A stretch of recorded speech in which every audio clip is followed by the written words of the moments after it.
Good morning. Thanks for joining me today.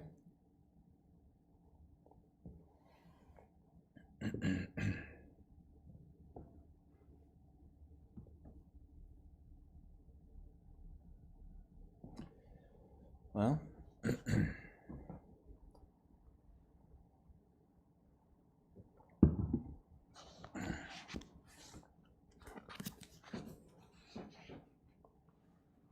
I suppose I'll start then. Ezekiel, chapter 40, verse 28, through chapter 41, verse 26.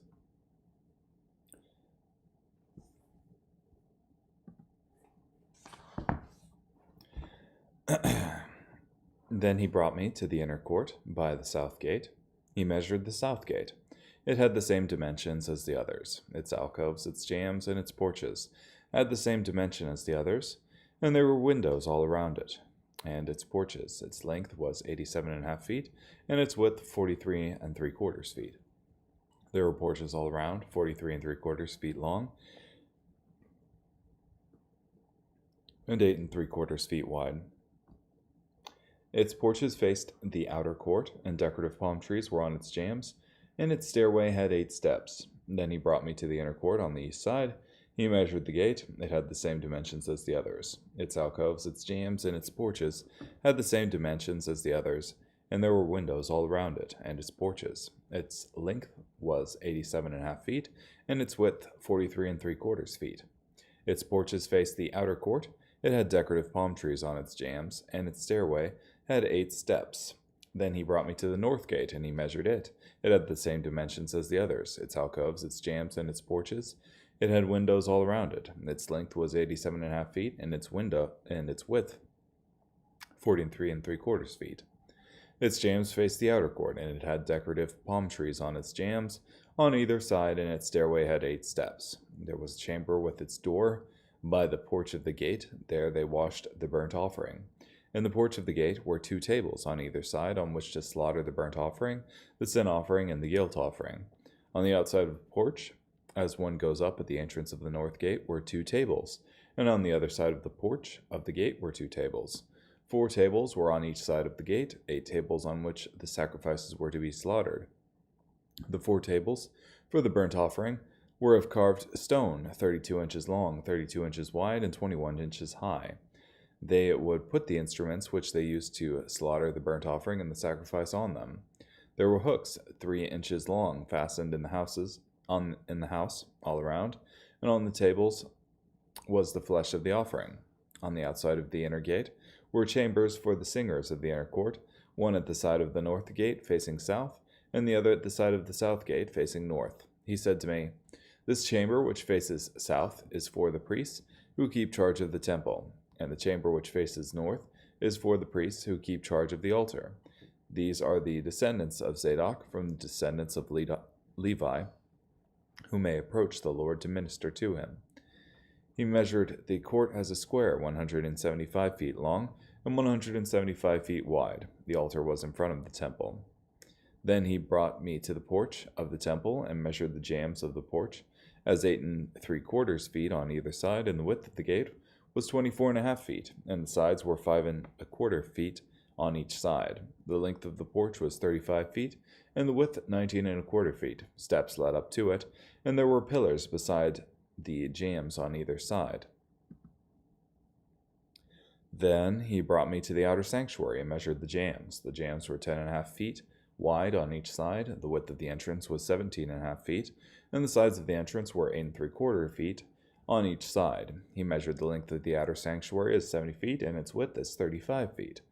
When he went into the inner sanctuary and measured the jambs of the entrance as 3.5 feet, the entrance as 10.5 feet, and the width of the entrance as 12.25 feet.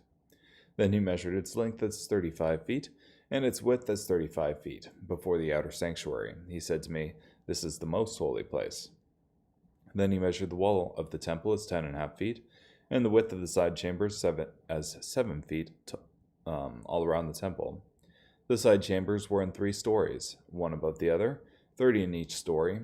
There were offsets in the wall all around to serve as supports for the side chambers, so that the supports were not in the wall of the temple. The side chambers surrounding the temple were wider at each successive story, for the structure surrounding the temple went up story by story all around the temple.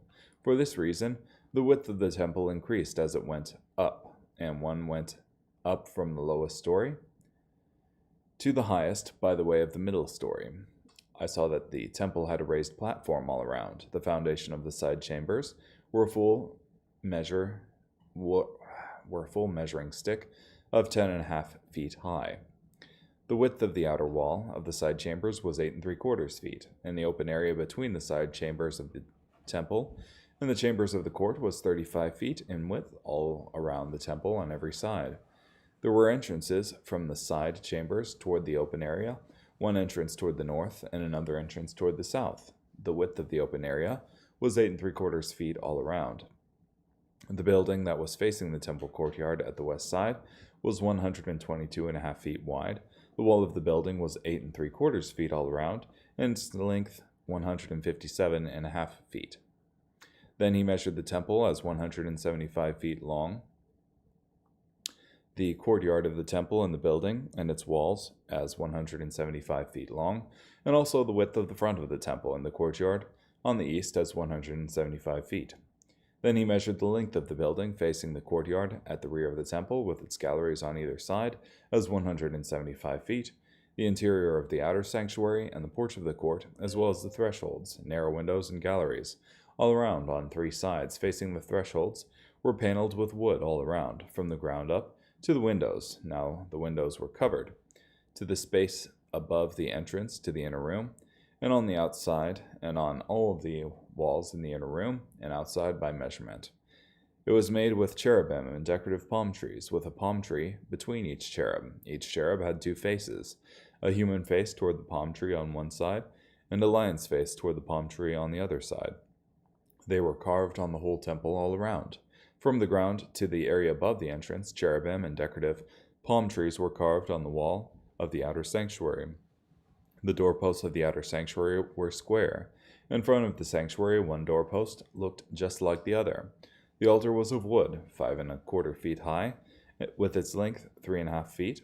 Its corners, its length, and its walls were of wood. He said to me, "This is the table that is before the Lord." The outer sanctuary and the inner sanctuary each had a double door. Each of the doors had 2 leaves, 2 swinging leaves, 2 leaves for one door, and 2 leaves for the other. On the doors of the outer sanctuary were carved cherubim and palm trees, like those carved on the walls, and there was a canopy of wood on the front of the outside porch. There were narrow windows and decorative palm trees on either side of the side walls of the porch. This is what the side chambers of the temple and the canopies were like. So, fairly exhaustive physical description of this temple.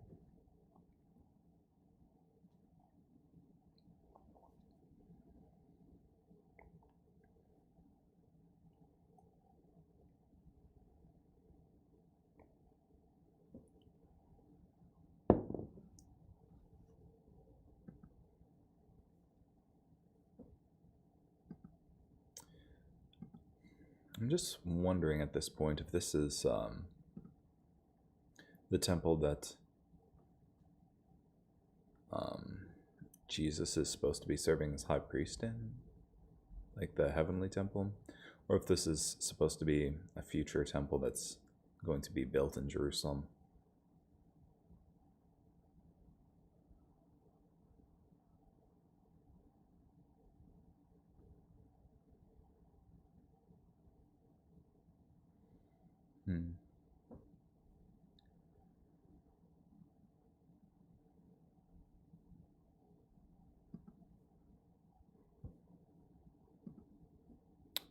It seems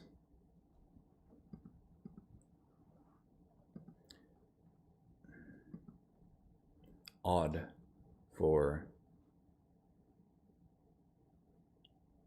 to give exhaustive measurements for something that's supposed to be figurative.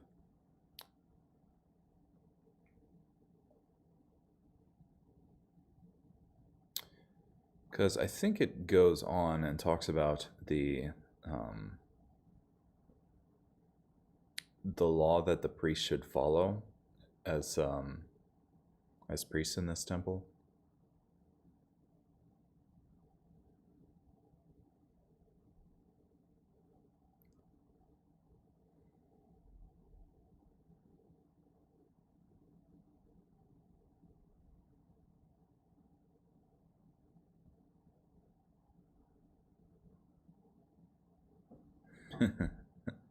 There's a good amount of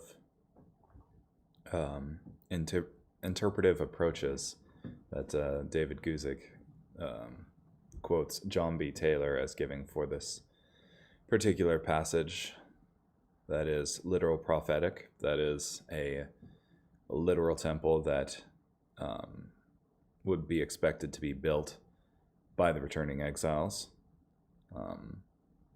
symbolic Christian, that is illustrative of spiritual truths for the Christian, dispensationalist, describes a temple of features of the temple that's going to be there in a coming millennial age, and apocalyptic.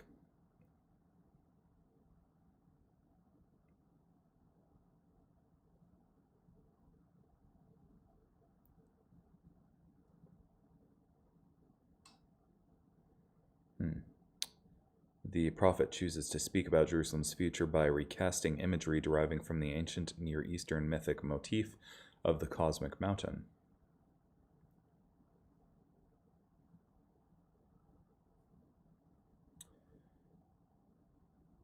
Which Guzik seems to fall in the dispensationalist framework. That is, a temple that will be built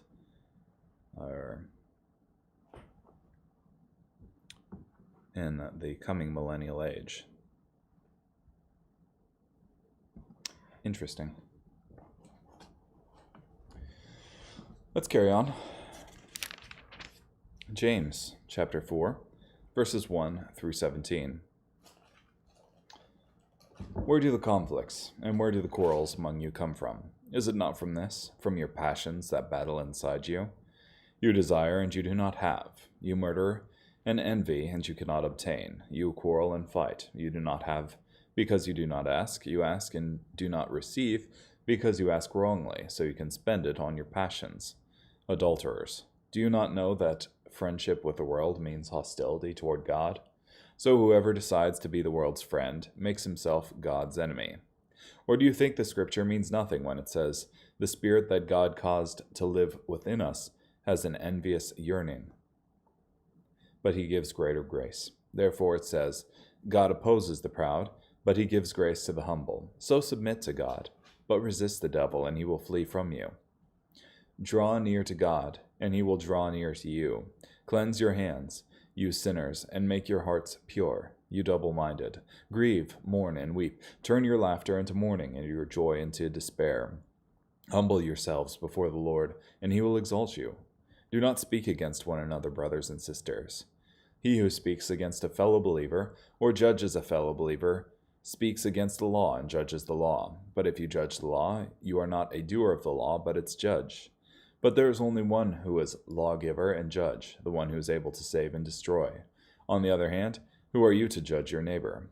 Come now, you who say, today or tomorrow we will go into this or that town, and spend a year there and do business and make a profit.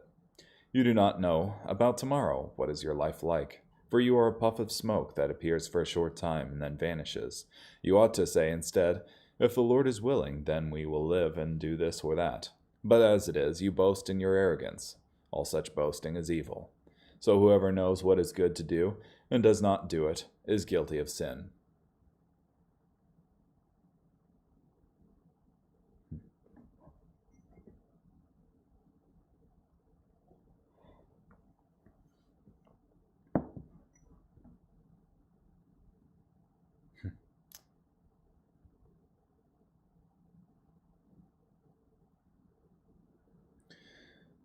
It's interesting to me. been studying a good bit of apologetics targeted at Islam. And one of the things that Muslims say is inshallah, that is, if Allah is willing. And it's taken to, as I've found with most things in Islam, ritualistic proportions.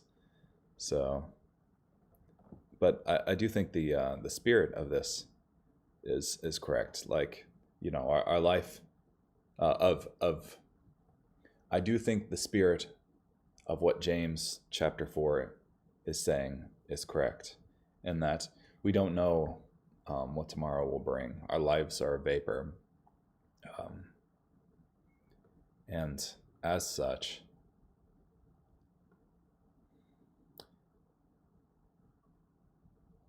we should consider each day as if it were our last.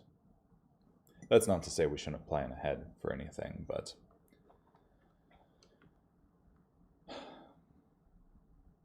yeah. God willing, we'll do this or that.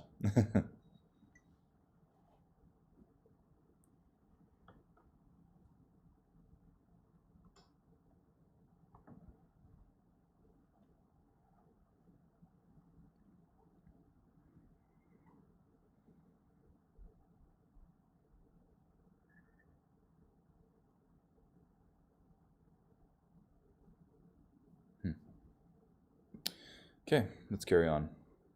Psalm 118, verses 19 through 29. Open for me the gates of the just king's temple. I will enter through them and give thanks to the Lord. This is the Lord's gate, the godly enter through it. I will give you thanks, for you answered me and have become my deliverer. The stone which the builders discarded has become the cornerstone. This is the Lord's work. We consider it amazing. This is the day the Lord has brought about. We will be happy and rejoice in it.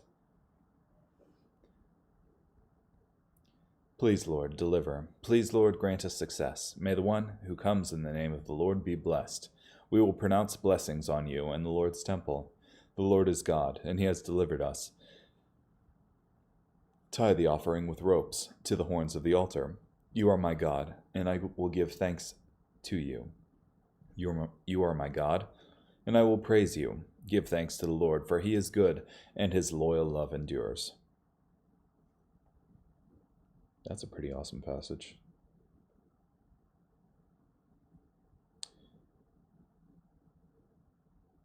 I might be wrong, but I think that that Jesus quotes this, and if he doesn't, well, he quotes the Psalm 118, 22 through 23. The stone which the builders discarded has become the cornerstone. This is the Lord's work. We consider it amazing. Maybe that's Paul, though. Regardless, anyway, it's about the Pharisees rejecting Jesus' divinity.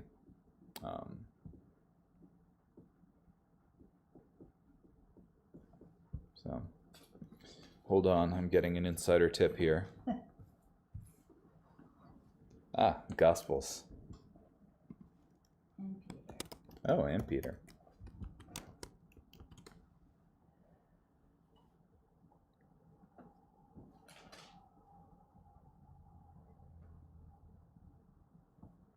Uh, 21:42, not 2.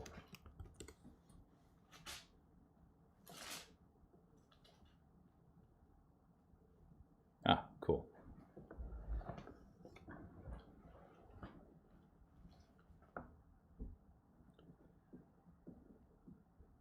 Yeah, in Matthew chapter 21, in the later portion of the chapter, Jesus is telling some parables.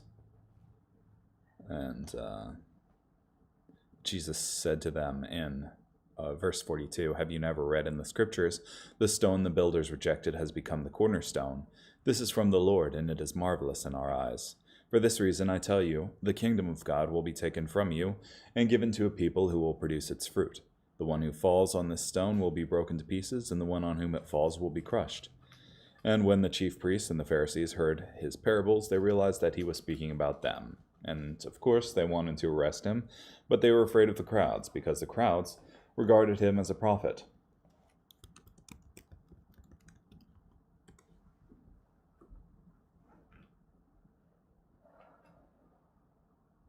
And it's also mentioned in 1 Peter chapter 2, in verse 4. So as you come to him, that is, to Jesus, a living stone rejected by men, but chosen and priceless in God's sight, you yourselves, as living stones, are built up as a spiritual house to be a holy priesthood, and to offer spiritual sacrifices that are acceptable to God through Jesus Christ. Which Peter does a awesome job of expounding on the illustration and saying that we ourselves are building blocks in this house that God's making of Christian brotherhood, which is pretty cool. Okay, Proverbs 28, verses 3 through 5. A poor person who oppresses the weak is like a driving rain without food. Those who forsake the law praise the wicked, but those who keep the law contend with them. Evil people do not understand justice, but those who seek the Lord understand it all. Okay. Well, thank you for joining me today. Hope you have a great day, and I pray that we're all built up together as God's house and increase in all the fruit of the Spirit as his holy priesthood. Have a great day. Bye.